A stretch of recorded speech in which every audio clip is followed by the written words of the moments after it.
first of all, before I start, I'm gonna pour one for Rue. Of course, this is Canadian Dry, because you already know I only drink alcohol during occasions.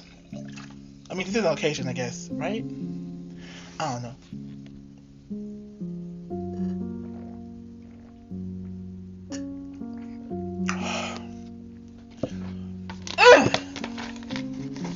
No wonder why I'm a big back. So we are officially finished with Euphoria. This is the last season. I thought it was gonna be like this, like season finale, but bitch, I went on the Instagram and it's confirmed that this is like the finale. Which what happens in this episode makes a lot of sense. Why? Where do I even start? Like, I guess we can start with Cassie and Maddie, right? I guess so. So two girls, they're okay. They were at like a dinner, like not dinner, what call it, like a dine dash, little like breakfast place to sit down and like eat dinner, not dinner, breakfast, and well, Maddie's like, I don't know what I'm gonna do, because you know she gotta like sell, I guess she has to like get back some money for Alamo killing off the Russian mafia dude for her and Matt and Cassie. And Cassie like just, so honestly, tell you the truth, she was just right there next to her saying like, I'm gonna be with you no matter what, we'll figure it out. So there's that. Then we get into like another scene where Cassie's in the apartment that she rented, and Lexi's there, and they have a conversation about, I guess, about like, I think like renovating the house, like the house that she and Nate live in. I guess they kind of like making it into like a, what do you call that, like a Playboy bunny type of like content house. I'm not too sure. I didn't really understand it that much because no shade.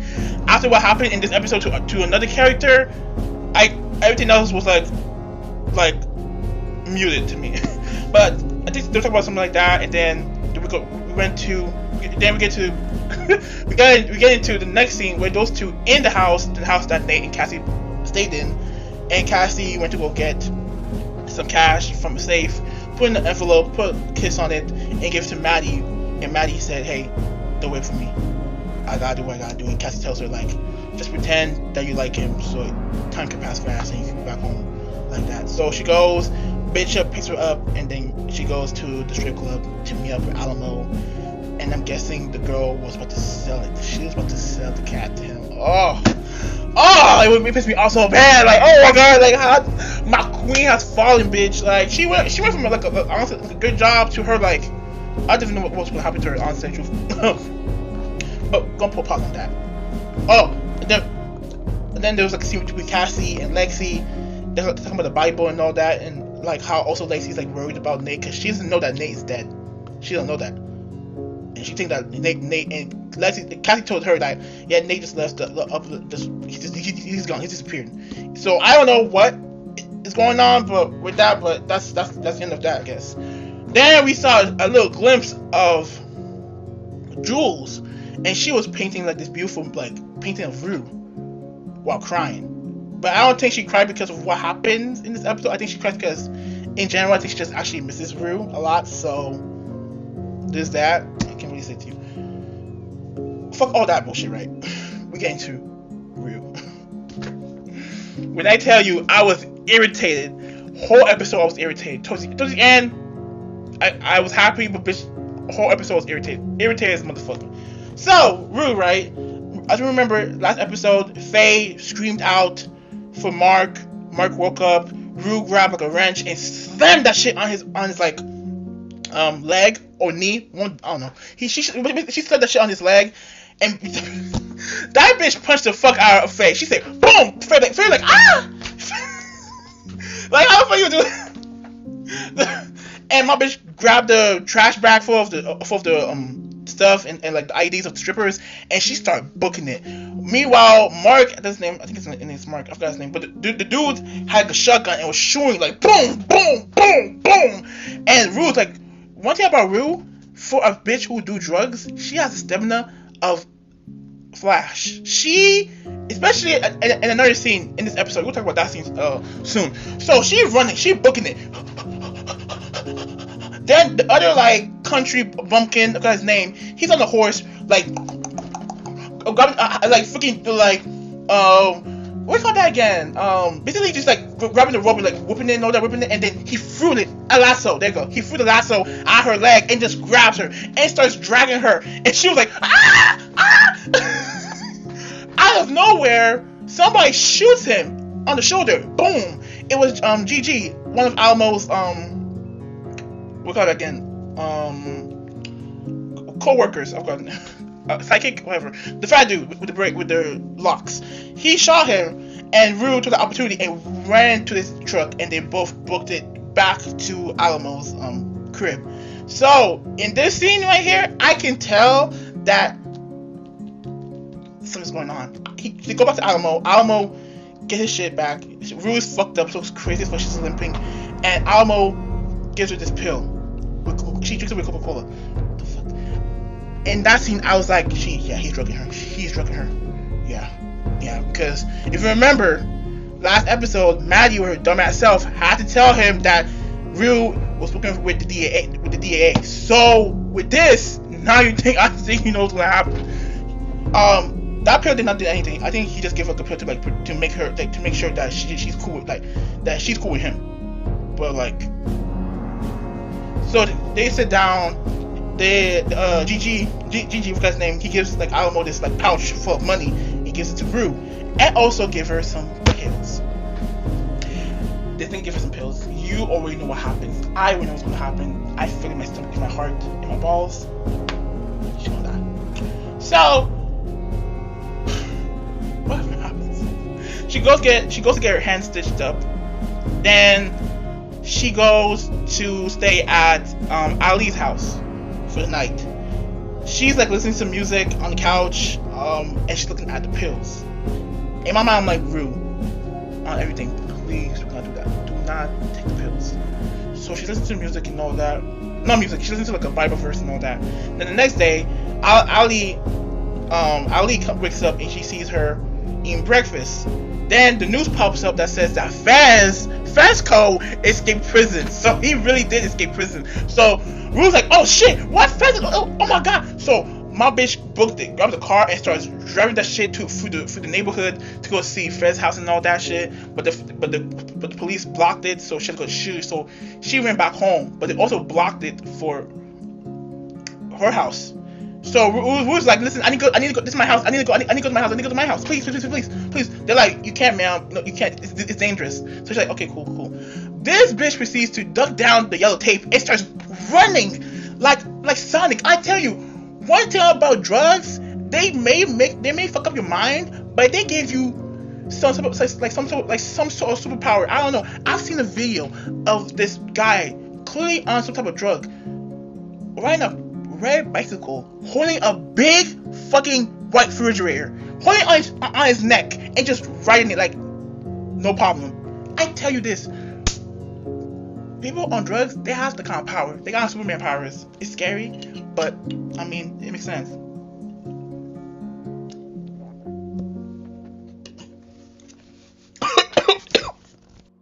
All right, let's continue.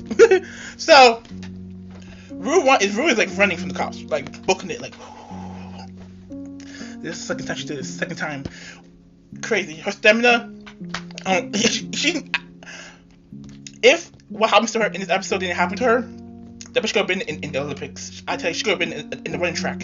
She could have been in the Olympics. Real shit. But she runs to her house, to her bedroom door, opens it, and looks around her bedroom like, oh my god, like she sees like a lot of stuff. It's the same that she kept it and all that. And then she keeps walking through the hallway. She turns around. She walks through the. She looks like she sneaks through the kitchen, and she sees her mom there reading the Bible. So I'm like, okay, hey Leslie, come on, like, bro, come on, baby. But this scene, I can feel it. Why we didn't see Leslie's face? I'm like, she didn't.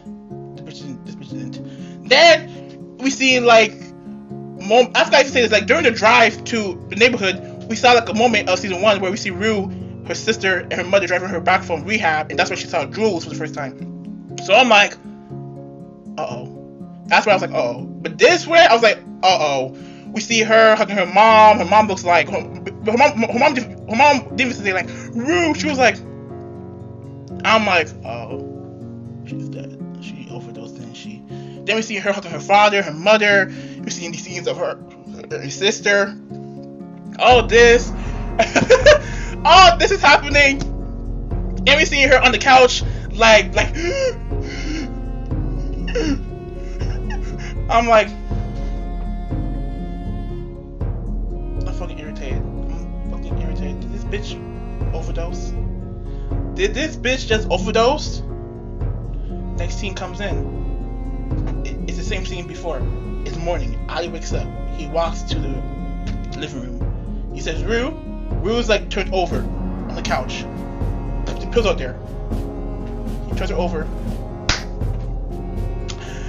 But she's dead. The girl died. I was so irritated. I didn't even cry. I was so irritated. I was like, I know you fucking lying. Like, bitch, really? Really? You could have kept up the drugs, bitch, but you had to? Oh, God. He was just disappointed but sad. And not only that, too, he had this, like, machine, I guess, to, like, detect if the drugs, if the pills were, like, you know, good or bad, and it marked positive. So, I guess he feel like the pills were, like, different. And no, because they confirmed that they laced the pills with, like, fentanyl. So, he calls Rue's mom, tells her the bad news, and then the next scene we see him like talking to the people at the AA meeting. He just tells them like, listen, in this world, people can be no bad or good, and sometimes you just can't do anything about it. Like, if you are doing bad and you know it, then you're fucking sick, and whatever happens to you, happens to you. But sometimes when you try to save people, you can't. So he says this is gonna be his last time at that meeting.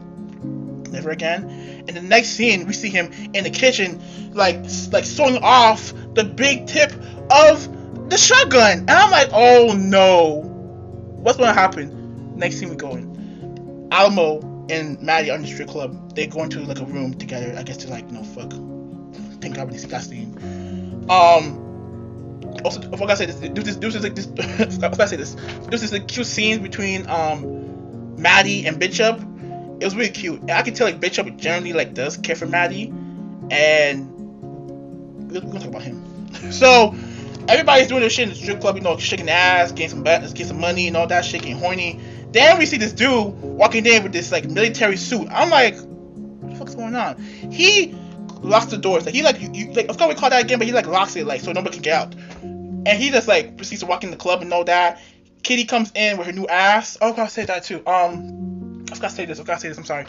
Before we get to that, Lori and her people got arrested by the DA. They did some kind of Alamo with Bishop's help and his like assistant. What's his name? The dude from Kids Undercover. Guys, the dude that got shot in the strip club some episodes ago. They did a switch where he was carrying like the drugs, and the other van they carried nothing. And they switched it, so Bishop was one with the drugs going to Almo's house, and the dude with the other dude that was like working for Lori was carrying like nothing, only the girls. So they drive to Lori's house. Meanwhile, Faye and her nigga, they were talking about some shit, and then he went to go take a shit and all that, and he I forgot what happened, but he got something like saying like, wait, it's a setup. So him and Faye, they booked it. They got a horse and they just left them. So now they're somewhere in wherever the fuck they're living at. I think Los Angeles. Just free. The cops, the police, the helicopters all came. They arrested the bald dude. They arrested the dude that got shot in the shoulders. He was about to shoot all of them, but I was like, don't do it, please. Let's do the sentencing and just go to jail. Because we all seen that scene from Queen Latifah and Set It Off, where she shot all the cops and they shot her back. So it doesn't make any sense. So he just surrendered. Lori decides to take the different route and just commit suicide. She said, I'm not going to jail again. No thank you. So she just committed suicide. Just that. So that's what happened to them, folks. So Katie comes. So back to the strip club with Ali. Ali tells Kitty like bring your manager. So she brings G. G comes and talk to him, talk about who are you, what are you doing here, who are you working for, and he's like, are you the one that's managing this thing? He's like, yeah. What you want? He's like, did you know a worker named Rue? His eyes were like open. He was like, he looked at one of his like co-workers. He's like, so he grabbed his gun to shoot him, but then Ali has his gun on his dick, and he's asking questions about like, what did Rue die from? He's like, the pills. What did you put in pills? Fentanyl. Who gives it to them? Alamo. And he asked him another question. He's like, I don't know. And Ali was like, that's what they made. And just shot him, boom. So everyone's like freaking out and all that shit. He's like, I don't know, nigga, I don't know, get your ass over here, bitch. Alamo hears this shit, right? Meanwhile, he's like talking to Maddie, trying to get her pussy. Talk about how he's like deep with the pussy and like how the pussy, like he wants a club, but the pussy wants him. I was like, nigga, what? And he's like, you women have this type of like power between your legs, and it's like a certain urge that just can't stop. I'm like, I mean, the pussy has power, so I can say that. So, right,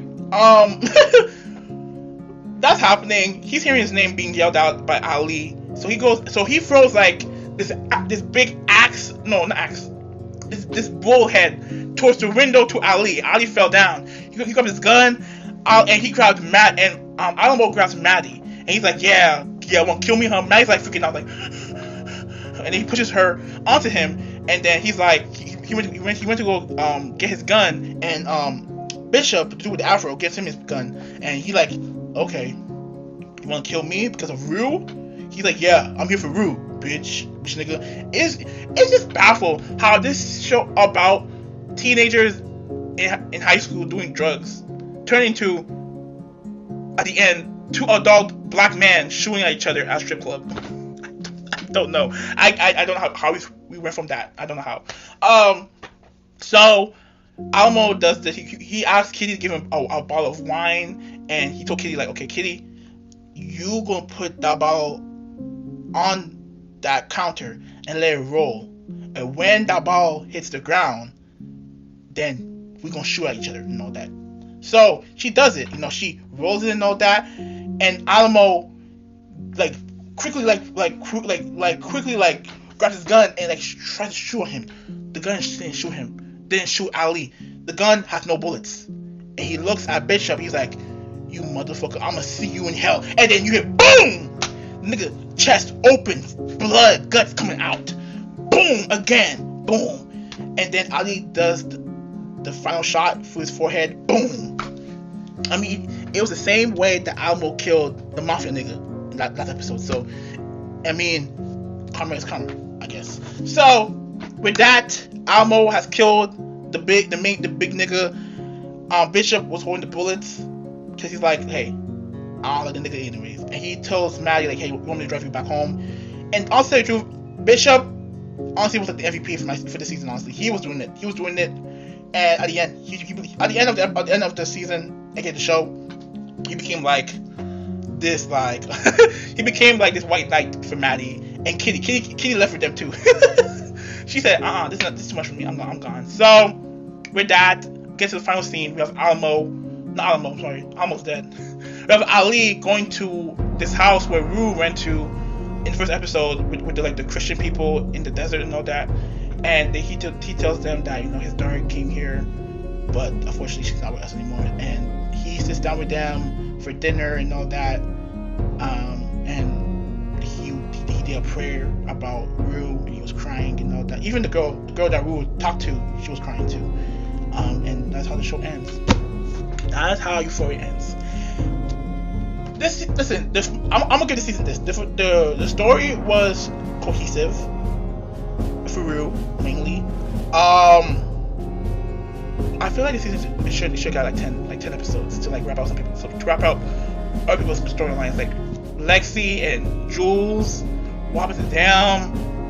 Maddie, I want to know like what's gonna happen to her too. Like what? It's so fucked up that for for the woman that plays Rue's mom to get like one scene. What the fuck? Like she should like.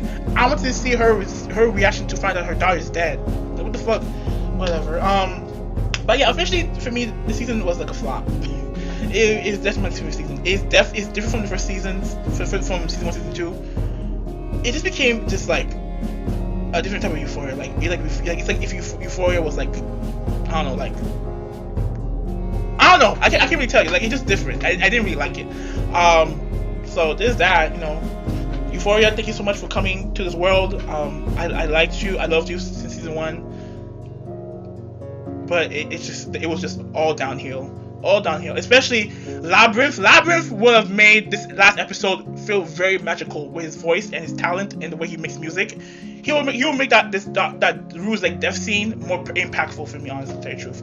But there's that. Thank you so much for watching me talk about this stupid ass show. Yeah.